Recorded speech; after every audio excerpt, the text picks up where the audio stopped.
ce n'est pas le plus connu, mais c'est le plus impressionnant des parcs parisiens que même les provinciaux connaissent, les buttes Chaumont, très tourmentés entre vallées, plaines, petits sommets.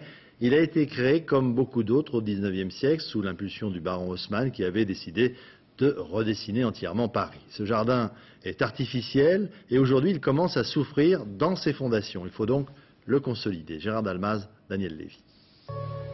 Torrent, venu de nulle part, dévalant une grotte mystérieuse.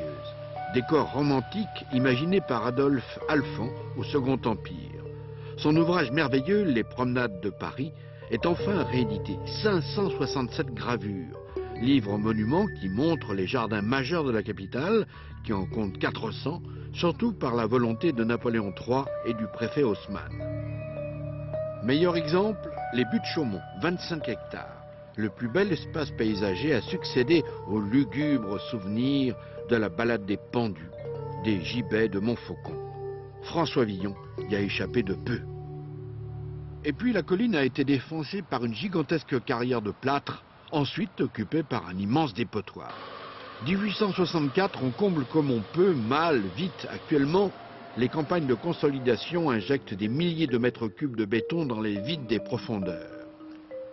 Ce jardin est une réussite sans pareil car il a repris en les amplifiant les reliefs abandonnés, style adapté au site. 3 ans d'un chantier titanesque, 1000 ouvriers, 1 million de mètres cubes de remblais, 200 000 de terre végétale. Le principe étant de creuser les points bas et avec ce qu'on ramassait sur les points bas, de remonter les points hauts. Autrement dit, de redonner à la différence de niveau un impact encore plus fort que dans le site d'origine. Si l'on pêche, à part les concours de trempeurs de fil, les buttes Chaumont sont aussi le rendez-vous des élégantes. Ou bien des rigolos qui font le grand saut et qui ne se font même pas bobos. Ou encore des farfelus du fameux pont suspendu. Ouvrage qui était alors du dernier cri.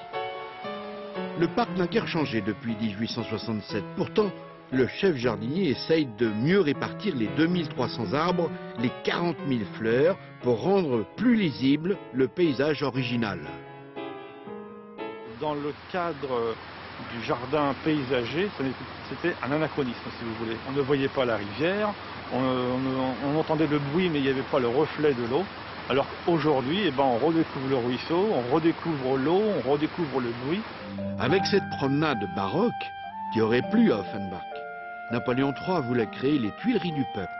Très vite arrivé, le succès croît et embellit, jusqu'à 10 000 visiteurs par jour en juin, tout simplement parce que sous le ciel bleu comme sous la neige, les buttes, c'est beau 365 jours sur 365.